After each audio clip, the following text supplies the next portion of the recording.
copy, right? If you give the drawer, in person? You go to the office? Yeah, because I can give you either digital to your email or paper.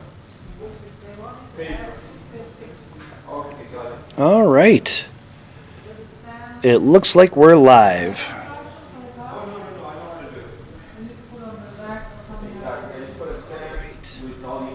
Here we go. Just about 5 o'clock. I just wanted to get started a little bit early to make sure everything was working, make sure everything was going okay before I went live completely and started it. But it is now 4:58 and we've got 2 minutes. So thanks for being here, everybody who's going to watch live. And I've got some people, well, Jerry's here in person, live and in person here at the store. So hang on just a couple minutes, guys, and we'll start this up again. In the meantime, enjoy pictures. And hearing everything that's going on in the store. Yeah. Yeah, that's These pictures. And then, so your head is straight. I got to angle it just so I can see that proper angle. So the TV had to be an angle or else you'd see the reflection. Yeah. Oh, I wanted to change that.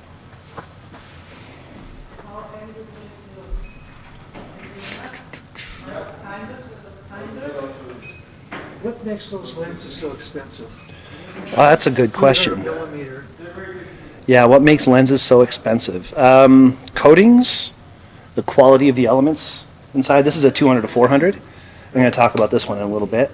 But the coatings, the aperture staying constant and not getting darker when it zooms in, it's just a very expensive process to do. Things like having the internal filter where you can put a polarized filter on the inside Oh, okay. rather than putting it on the end, so you don't have the huge filter on the end. Yeah. Wow. Yeah, there's some nice stuff on these lenses. Stabilization, programmable stuff on the side. Right. Nice. This is their newer version too, but I'll get to this one in the conversation. Okay. This is part of the new and used. Actually, it's 5 o'clock. Because that built-in filter would work good, I guess, for clips and something. Yeah, exactly. You can get a smaller size. You don't have to worry about getting such a big Yeah. thing for the front. Yeah, that's a good point. All right. Well, welcome everybody. We have a few people watching. Vero is watching, and hello to you. Hello, Jerry, and hello to whoever else decides to tune into this little conversation today. The whole point of what I'm doing today is, well, just to have some fun. I've been working here for a while, as some of my customers know, and every once in a while I try and do something a little different. We've done live tutorials, we've done all kinds of things from our store. This is something different. This is going to be a weekly report, an update, so to speak, of what's new and used in the world of photography, what's happening with Henry's, some tips and techniques that might improve your photography, and a photo challenge. That's right, we're bringing the photo challenge back. And the way that's going to work is a bit different. Now I'm going to issue the challenge at the end of today's episode, and at the first episode of next month, we're going to do a full episode on just the photos. So if you have any pictures that you want to submit for our challenge, submit them to newmarket@henrys.com, and we will talk about them on a following show. If you don't want us to talk about them, but you still want to submit, great, we'll show your photo, but not get into a proper review of the image. That way you don't have to worry about feeling away. Some people don't like reviews or critiques, as they're called. So that being said, some of the other things we're going to talk about today will be, as I mentioned, the new and used segment, what's new in the world of photography and maybe what's used or what's used in the world of photography. We're going to get into a quick DigiKnow, which I'm going to get into at the very beginning of the conversation. And then I'm going to go into a little Q&A, what I call the meat and potatoes, so to speak, of what we're going to be getting into. And today's topic is going to be on film photography, the true cost of film. So please hang tight, watch the episode. If you have any questions, please rhyme them off. I'll be able to see your comments. And hello, how are you? If you're watching live, feel free to ask questions as well. There will be a dedicated part of the show for our Q&A. So if you can hang on until that part, that'd be great. In the meantime, though, if you have any questions, let me know. All right, and if anybody can't hear me, if the sound is weird, or if the video cuts out at any point, it's most likely because the OBS software on the computer here shut down. The image will freeze. Give me a couple seconds, I'll reboot it, and we'll be back. So don't disappear if that happens. All right, so the first conversation I'm going to have is what I call a DigiKnow, a digital know-how. Hey, did you know? Quick tips on photography, things like that. The DigiKnow I'm going to talk about today is actually weird memory card stuff that people don't think about. Do you guys buy memory cards for your cameras? Do you ever notice that a lot of these memory cards include image recovery software? So you've been out shooting a whole day, you've taken a whole bunch of pictures, you hand your camera to a friend, they look, oh, pretty picture, delete, or format, and wipes your whole memory card clear, or even if you have an error with a memory card. A lot of memory cards include software that you can actually recover that data. Memory card data, it's never really gone. It just kind of gets scrambled on a memory card. The bits and stuff like that just disperse. So you can't see the photos, but technically it's still there for a couple of layers down. So if you have the memory cards that have that recovery software, inside the package, like right literally here inside of a package, there's a little piece of paper sandwiched between the material here. And it's basically, you go to this website, you download this software, and here's the activation code. And for certain cards, a smaller card will give you 1 year subscription. The 64, 128, and 256 gigabyte cards will give you a 2-year subscription.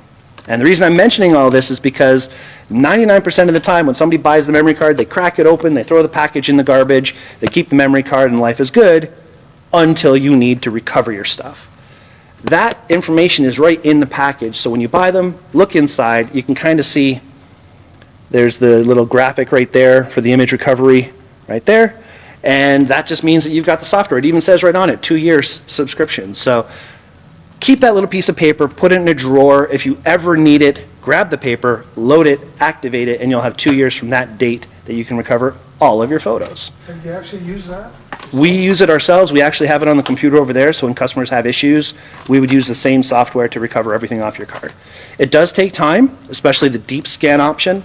It could take overnight, so sometimes you just leave it and you come back and there's a ton of stuff in there that you didn't even think was still there, stuff you've deleted 3 or 4 times previously sometimes.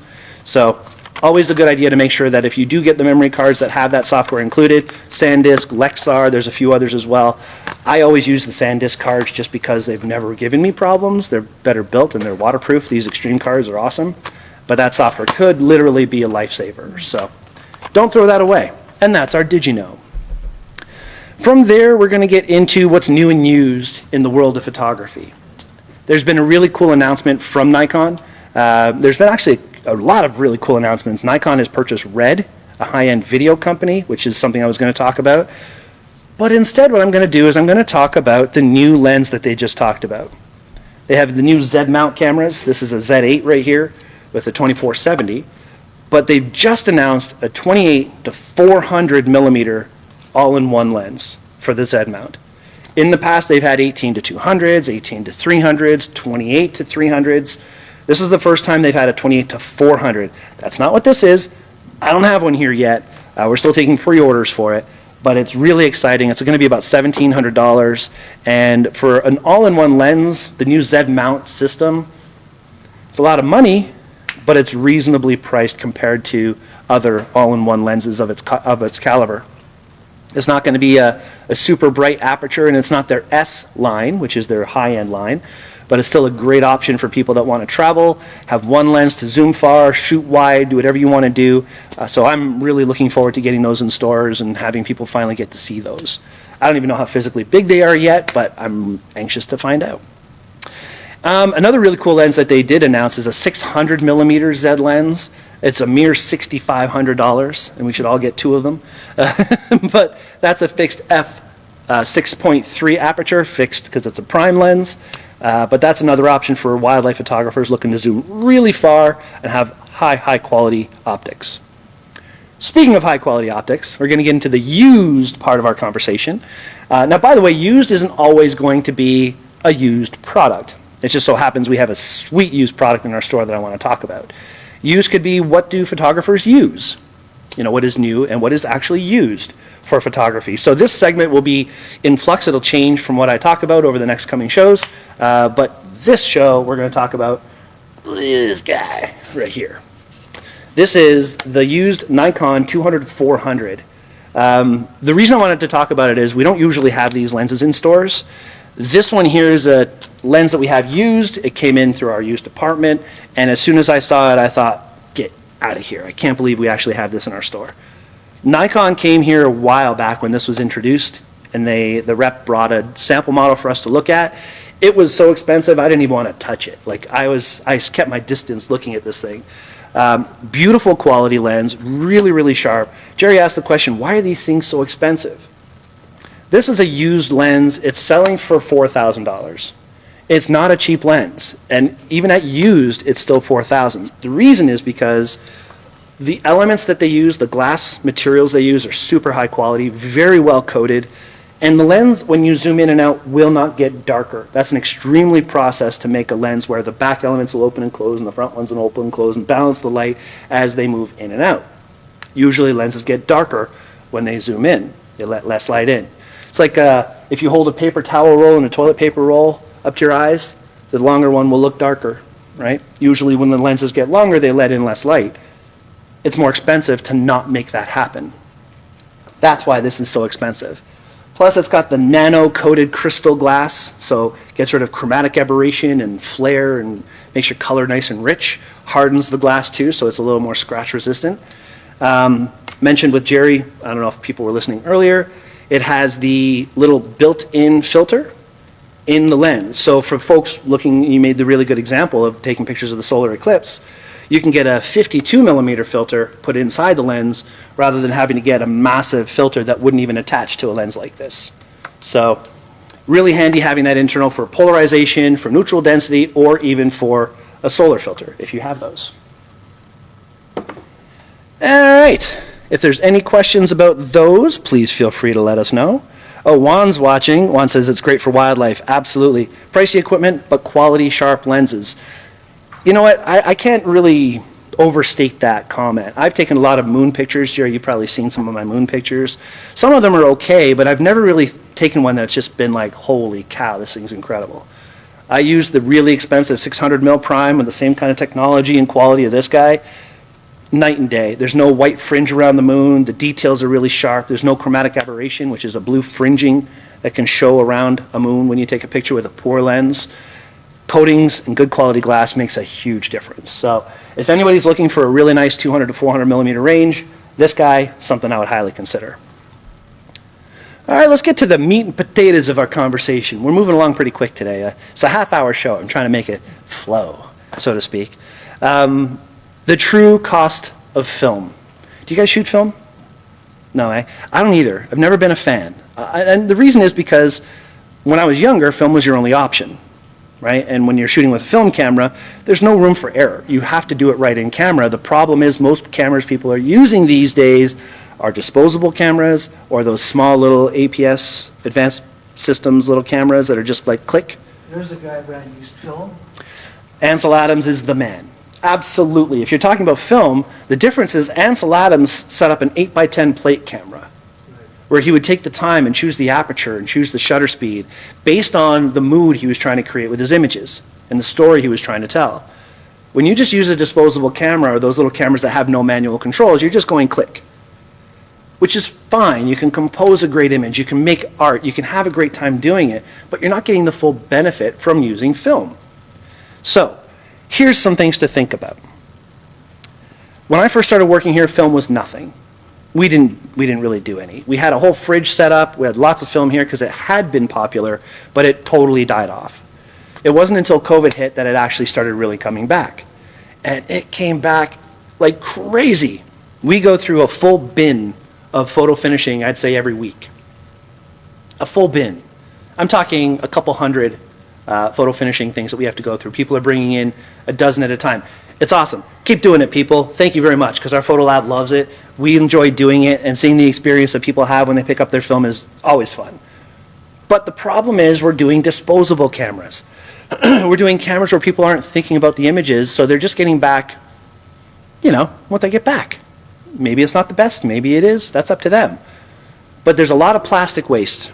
There's a lot of chemical waste. There's a lot of things that are negative with the world of photography. So my advice is, if you're going to be using film, please consider using actual film and get a camera, spend a few dollars and get an interchangeable lens SLR, maybe like the Canon AE1 that just celebrated its 50th anniversary in 2023. That was my first SLR. Yeah, the AE1? Yes. Bulletproof. These cameras will last forever, right? If they're maintained and clean, they'll last forever.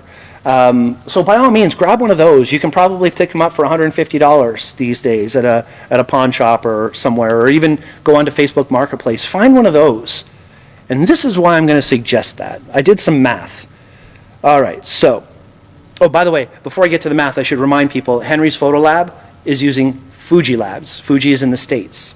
Because we have 20 locations, and each location is going through the level of film that we're going through, what I would imagine at least they are, our photo lab is just inundated. We get tons and tons of film coming through our company. Some companies only have one store, and they do the developing themselves, so they can get the turnaround really quick. We're looking at about a 3 to 6 week turnaround because of the volume, and because Fuji, I believe it was in 2018 or something like that, left Canada. They pulled out. So that's when we had to use our own photo lab. We used our lab in Montreal. We did what we could to get by, but we weren't able to keep up to the volume, and it turned into a big mess. So now that we're using Fuji again, they're in the States. Another reason why it might take a little longer to get the film back. Again, they do fantastic work. You will get your film. We don't return film strip negatives anymore. We'll send you an email that'll have a high-resolution digital scans attached, and we'll call you when your prints are back in the store. With those high-resolution scans, you can come in, use our kiosk, and print any size you want up to an 8x12. You can go bigger if you print online to some places, but it's a really much better way to go about getting your film. Here's the cost. Now, I've compared the cost of a disposable camera with developing compared to a 36 exposure roll of film with developing. So this is where it gets kind of interesting. First off, a disposable camera costs anywhere from $25 to $30, even higher in some cases. The Ilford one over here, I think, just went up $10 overnight. It's now $35 for one disposable camera. That's just the camera. The developing of that 27 exposure roll of film costs you another $25. So now we're anywhere around $55 for 27 pictures. Do the math. With tax, $62.15, it comes to $2.30 a photo. Now, $2.30 a photo, if that's worth it to you, by all means, continue doing things. But here's where it gets interesting. A 36 roll or exposure roll of film costs $15, $18, up to $35, $40. I'm going to go with about a $15 roll of film. I'm going to go with. That, with the developing, which is about $30 for a 36 roll, is $45 plus tax, which is $50.85. Quite a bit cheaper already. That works out to $1.41 a photo. So you're literally spending way too much, almost a full dollar. We're talking about 90 cents per photo more. And if we're adding up all the film that people are going through, it does add up to quite a bit. So the cost of shooting with a real camera and being able to purposely choose your results is actually a lot less expensive, especially in the long term, than sticking to disposable cameras. Food for thought for people. If you hadn't thought of it already, maybe that's something you might want to consider. What does this one says? Hats off to film photographers capturing wildlife and fast-paced events with a limited 36, 27, or 24 frames. I agree. I shoot wrestling. There's one of my photos right here. One of the things that I do is overshoot because I can. I'm shooting digital. So I will shoot 3,000, 4,000 pictures in a night just so I go home with a burst series and I can choose the best one and go from there. If I were to do that with film, well, I'd go bankrupt. It would be impossible. And plus the ISO control in low light, I'm shooting at 10,000 ISO now with a camera. You can't even get film that does that. So there are a lot of pros and cons, and it comes down to what you're using your photography for. What do you photograph? Street photography, film's fantastic. And this will be part of our Q&A, so people start to get your questions ready. Where do you use film? What are you shooting for film? When is best to use film? Start thinking about these things. Maybe where do you go when you're making images with a film camera? Are you doing concerts? Are you doing street photography? What is the application that you have in mind for film? And then ultimately, why? Why shoot film? I don't know. It doesn't make a lot of sense to me. but I'm also not everybody, and that's the beauty of photography, is it's different for everybody. So you've got to ask yourself these questions, and this is where we're going to go to the Q&A, and if anybody has any thoughts or questions, please post them as you will, and I'll read them. I'm just going to go through and see if there's anything right now. Tainoy, hey, how are you? Mike Garrity's commenting, I shot film when 35 was the thing. I liked it, but no wish to go back. I wouldn't wish to go back either.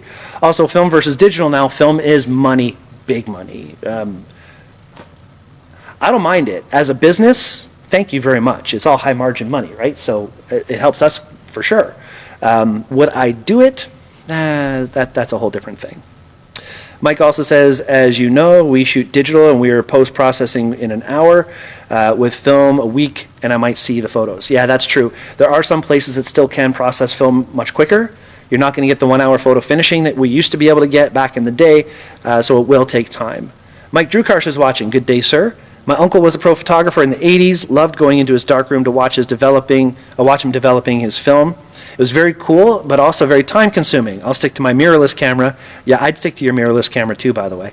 But definitely agree with Juan for those who still use film. It is a challenge. Some people love the challenge. Some people love the feel and the grain texture and things like that with film. For those who don't know, Fujifilm, they're really big on film emulation. Meaning, if you have a Fuji mirrorless camera, they have all these built-in preset modes that actually copied what a film grain was from hundreds of different styles of film. Provia, Kodak films, all these different textures and ISO noise and so on. In the camera, they have emulated this. It's not simulated. There's a big difference between simulated effects that are digitized and whatever versus emulated, which is the true patterns recorded, digitized, copied into a texture, copied into an algorithm, put into a camera so that when you shoot, it looks like that film did. So Fuji is really great for people who want that kind of thing. All right, let's see if there's any other comments here. I don't see any. If anybody does have any questions, please let me know. Juan says, do you find shooting with film requires a different mindset or approach compared to shooting digitally? That's a great question. I absolutely think so. I also find that the people that are using film are making different kinds of images than people that are making digital images. First off, when you're shooting with a digital camera, you are getting a digital negative, a raw image that you can manipulate in a lot of different ways. You can change backgrounds, you can change foregrounds, clone people out, do dodging and burning with with software, or just do cool effects, post a picture to Instagram and have all these weird effects that people want to add. So the digital world offers you a completely different freedom after the fact. Where film, you're really setting it up in the camera. You're planning to make your image all in camera, which is a completely different thought process. It makes you have to think before you shoot, which I always do with digital, and that's the confusing part for me, is why can't people shoot that way with digital as well as film? I have to, or else I'd come home with 12,000 photos. Because, I'm setting up a scenario for a little bit of blur or no blur, or a little shallow depth of field or more depth of field, and I'm making these choices with every visual that's coming through the viewfinder. So being able to make those choices is a huge asset to any photographer, film or digital, but definitely I believe you have to think differently when you shoot with film. Don Hennessy says, I shot film back in the day. When I bought my first digital, I learned I could shoot hundreds and thousands of images. I sometimes break out my old film camera just for fun. And I think that's where a lot of people are doing it. They're pulling out film cameras and just experiencing film for the fun of it. I don't know about you folks here or anybody watching, but every time somebody grabs a cell phone to take a picture, there's the potential of distraction. There's the potential of, oh, there's a message from my wife, or, oh, I forgot I had to do this, or you open up your phone and there's a window that you had started doing something and you're totally distracted. That's my world. I'm a distracted brain. So, like even right now, sitting here with all these toys, like, oh, stuff to do. But with a cell phone, there's a big detachment from the creativity. And I've had, when we first started getting all these disposable cameras in just after COVID, because people found cameras in their basements, the grandpa's camera, sentimental things, everybody wanted to shoot film all of a sudden. And then there were TikTok videos on disposable cameras, which made them blow up, and everybody wants a disposable. I started asking customers, why are you doing this? The biggest response, or at least the most logical response I got, was, when I grab my cell phone, I'm tapped into the electronic world. If I grab a disposable camera, I'm just hanging out with my friends. I throw them the camera, they take a picture. There's no connection to the net, so you're focusing. I can respect that. I think anything that helps you focus on making a proper image is a good thing. If film helps you do that, shoot film. I don't think film is the kind of thing high volume shooters will work with. Wedding photographers will use film in many cases as an accent to their digital photography, but then they're also talking about using medium format, larger negatives. The size of a film negative is extremely important for the visual you get. The bigger the negative, the more control of depth of field you have. The bigger the particles could be, so different low light applications might look different and so on. So if I were to go to film, and I've already been using a full frame digital, I would then go for a larger sensor for my film camera. Something medium format, something special or unique, so that you can do all your stuff with your digital and then have something unique and special with film. And use those for select images and special things like bride on a wedding day with a white veil and the white gown against a white fabric window covering behind her. Having all those different whites with a medium format camera, you're going to see that different. You're going to have a little bit better color control, a little bit better color temperature control. And I've seen some medium format film images from weddings blow my mind of how juicy and shallow the depth of field is, or how really subtle and different those little white tones can be. So that would be my suggestion if you're going to shoot film again. Is it worth buying expired films? I think so. We have, like, I've used film from the 80s and gotten it back, and there's some color shift. There will be some different tone in old film, but that might be part of the attraction right there as well. Sometimes you want it to look a little different. So yeah, I would go with expired films. I don't think that would be a problem. Bryan, do you think film is here to stay, or is it just a fad? I love this question. Weddings seem to incorporate film cameras into their reception parties to allow guests to capture the event from their own perspectives. Yes, I think film is here to stay. But then again, I thought rap music was just a fad. So that's why I laugh, because when rap first came out, I remember listening to Run DMC and Aerosmith thinking, yeah, this is not going to last. This is just a fad. And, I mean, come on. Anything creative will last. So yeah, I think film will stay. It has stayed for the past however many years that actual 35 millimeter film, let's just talk about, has been around. Before that, there was the plate films, there was the metal, the glass, there was all kinds of cyanotypes and really cool types of media. And I think the more creative people get, the more they look at that and think, I want to do something like that. So it's like albums, records that's come back. I kind of think that's a little bit more appropriate though, because an album has a rich tone, it's an analog tone to it. There is a difference where photography, if you look at a film picture that's done well and a digital picture that's done well, you're not going to see that there's a huge difference. You know what I mean? Unless you want there to be. Let's see here. Mike. Hi, Bryan. Quick equipment question. Nikon Z90. Any idea reprice tag? Okay, I'm not sure of a Z90. I know there's a Z9, if that's the one you're referring to. The Z9 is the big brother of the Z8 that I have right here. The Z9 is $69.99, $7,000. The Z8 is $5,200. So, and if you're talking about a D90, the old digital D90, you could probably pick one up for $150, $200. So, One of those too. the 90 was a great camera. D80, you got D90? Yep, the D90 was the before the D7000 series. The Schwartz that I use every day, 7100, still in my opinion one of the best cameras of all time. Camera is the 7100. Oh, Z90, it's a crop sensor. Must be a new camera I am unfamiliar with. So I'm going to look into that, Mike. I'm sorry, I don't have a question. What's that? It's a rumor. It's a rumor. Yeah, possibly Z90. Oh, so like coming up from a Z50 type of thing? Gotcha, about to be released. Yeah, Mike, the about to be released thing I never talk about, because I've worked in this business way too long. There's a good friend of mine, his name is Simon, he does The Ordinary Filmmaker. If you're interested in rumors and what might be coming out and you want to find out some scoops and things like that, check out The Ordinary Filmmaker podcast. Simon does a great job contacting manufacturers and getting the scoop before a lot of people know about it. So he would probably know that a little bit more than I would. Oh, look, we have a first-time listener. Sean, long-time fan. First-time listener, long-time fan. Awesome. Thanks, man. What's your opinion on a good first starter camera, both digital and film? First of all, Sean Fernandez is my co-host on my podcast, the Expressions Podcast. Love that guy. Thanks for watching, Sean. Oh, man. What is your opinion on a good first starter camera, both digital and film?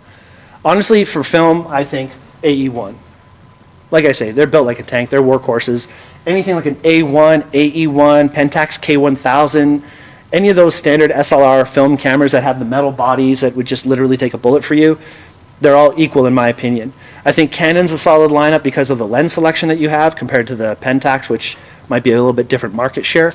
But yeah, I would probably say one of those. For digital, a D90, a D7100. Actually, you know what? Nikon D7100. Canon Rebel T6i, T7i, T8i. Any of those would be great starter cameras. They're upgradable. They work with a lot of different lenses. They have a lot of great features and make great images. You got to go. Take care. And yeah, I would recommend either of those. Good question, Sean. Thanks, man. All right, so that is about it. We're getting to the 5:28 mark, almost at 5:30, and actually keeping on time. I'm impressed. Okay, Mike says he loves starting the photography journey with the Z50 Nikon. And the Z50 is a mirrorless camera replacement of the 7000 series SLR series. So I agree, Mike started with that camera and he grew out of it really quickly because Mike shoots the same stuff I do. Wrestling photography, and he kind of saw the need for higher ISO and faster focusing as well. But he did great with the Z50 in that environment. So super challenging environment. The Z50 even kept up to it. So I would say that's a good starter camera if you want to go there. By the way, I shoot Nikon. I love Nikon, but Canon's great too. I'm using Canon right here for the web, the streaming camera. Sony makes great cameras. They're all excellent. You've got to find the one that speaks your language. I just happen to speak Nikon. It fits in my hand. It ergonomically makes sense. The menus make sense to me, and I've been using them long enough that I'm confident with them. Whereas people that shoot Canon will have the same argument for Canon. So don't assume that I'm super pro Nikon and only going to talk about Nikon on these shows. That is not it at all. I'm going to talk about whatever's relevant at the time. Okay, so let's get into the photo challenge. I'm stoked about this. I'm sorry, I get weird. I absolutely am really excited about the photo challenge because when I had my community on Google+, we did these photo challenges all the time. And it gave people reasons for getting their camera out or trying to do something different. Or, I know my friend Mark Flinders, another co-host on my podcast, he embraced the photo challenges because it got his creativity flowing. He had a reason to get his camera out. He had a reason to try something different. It pushed his borders and his boundaries with editing and things like that. And he always made great shots. So I'm really hoping this new platform is going to give us the ability to, foster that in everybody that's watching. Create a photo, share it with us, let us know what you're thinking about how and why you made it, and then we'll give a review of that photo on the first show of the following month. So this is the first show of this month, the first show of next month, the first Wednesday. I will do a full show dedicated to just reviewing your images, and that should be a lot of fun too. Now remember, when you submit your photos, please make them new pictures for this challenge. We will check the EXIF information to see when that photo was created. We're not asking you to go through your archives and find a picture that might apply. That doesn't get anybody being creative. We want you to make a new photo. We want you to think outside the box and try something fun and give us something that we can really sink our teeth into and talk about. Also, keep in mind, we're going to ask these images to be submitted in a JPEG format at 72 dots per inch so that they're a high resolution image enough for us to view, but not hard for you to email to us or any problem with huge file sizes. Other than that, I think that's all the legalities involved in our challenge. Remember, I'm saying challenge, not contest. This isn't one person's better than another. This is literally just an excuse to make images, and they're all equally as awesome. So please submit your challenge. Here is the theme. Drum roll, please. Thanks, Jerry. The challenge is back to black.